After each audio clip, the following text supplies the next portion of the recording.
You see the similarity between USL and college football. Grassroots is the center of these businesses. MLS, on the other hand, big corporations, billionaires. This is why you don't have your own stadium yet, NYCFC. Listen, there is not going to be a multi-million-dollar soccer stadium in New York City or anywhere in New York. A multi-million, 10 million, 1 million, no $1 million stadium will ever be built in NYC or the entire state of New York. As a matter of fact, when it comes to $1 million, billion-dollar stadiums, the Bills is the last straw. You know, if the Bills was based in NYC, they would have been kicked out. They would have been got kicked out to New Jersey many years ago. NYCFC fans, pay close attention to what's going on in Buffalo. Pay close attention to what's going on in Buffalo. Now, the Bills will most likely get what they want because, like, besides the Yankees, like, the Bills is, like, probably the most prestigious professional franchise in the state of New York. But it's a battle right now because, like, you know, you got the governor who wants a stadium, and you got local politicians who are saying, no, we don't want it. But at the end, because they're the Bills, they'll most likely get what they want. If they're in NYC, I'm just curious to know if the politicians in Buffalo's are going to be more like the San Diego and Oakland politicians. Yeah.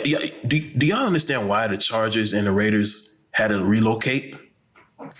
It was because a group of politicians stood up to them and said, no, we're not financing your stadium. Your $1 billion stadium are going to destroy communities. Our communities are already hurting. We don't need a $1 billion stadium to destroy our communities. The USL and Queensboro is not destroying the Queens. They're going to uplift Queens. And they're going to help Queens continue to be great. The problem with you, NYCFC, you're led by billionaire ownership. Ownership who don't even have ownership that doesn't even put you as priority number one. I think it's getting to the point where we may have to start having this conversation. Like, is it time for us to have this conversation? Should NYCFC, should City Football Group and the Yankees be forced to sell their stake of the team? Should they sell it to someone who is more familiar with New York City, someone who has the city of New York at heart, someone who's willing to work with the city? NYCFC, you're owned by a conglomerate in City Football Group, and you're owned by another conglomerate in the Yankees. They're like the Steinbrenner family. They're like a conglomerate of their own. Let me make sure I'm using this word right, the right word. Hold on. Conglomerate. Let me look it up. Yeah, a conglomerate is a multi-industry company, combination of multiple business entities operating entirely different industries under one corporate group, usually involving a parent company and many subsidiaries. Conglomerates are often large and multinational. Yeah, that was City Football Group is. NYCFC, you are owned by a conglomerate. You are part of that conglomerate, actually. While Queensboro FC, on the other hand, has one majority owner. You see, Queensboro FC has a majority owner who's visible. They have an ownership group that's visible.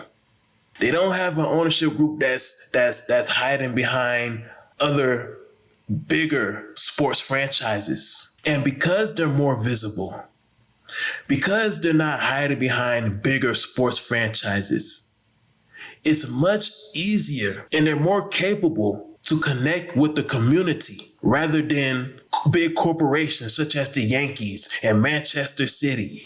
There used to be a myth or a perception that the city of New York did not want a professional soccer stadium.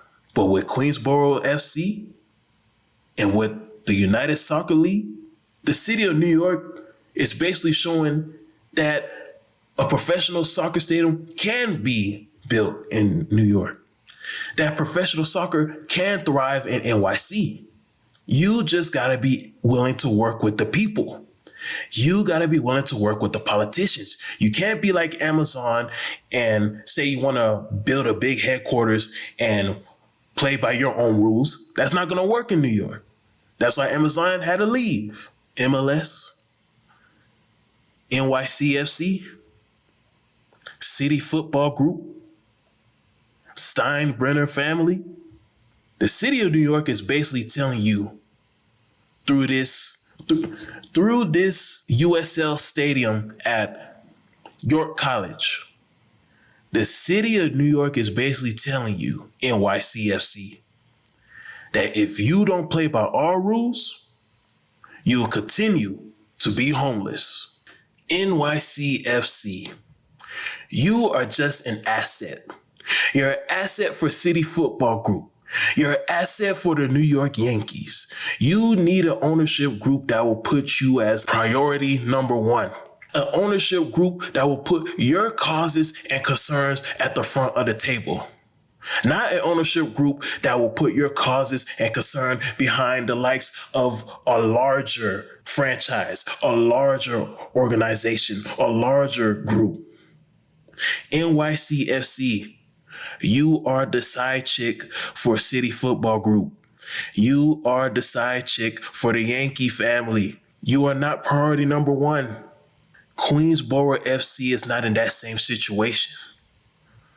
Queensboro FC is priority number one for their owner. Queensboro FC is not an asset that's part of a conglomerate. Queensboro FC is doing something that the New York Giants couldn't do, the New York Jets couldn't do, the New York Red Bulls couldn't do, and NYCFC is trying to do, but they're struggling to do so, which is building a professional football stadium in the city of New York. Queensboro FC is the premier professional football organization of New York City.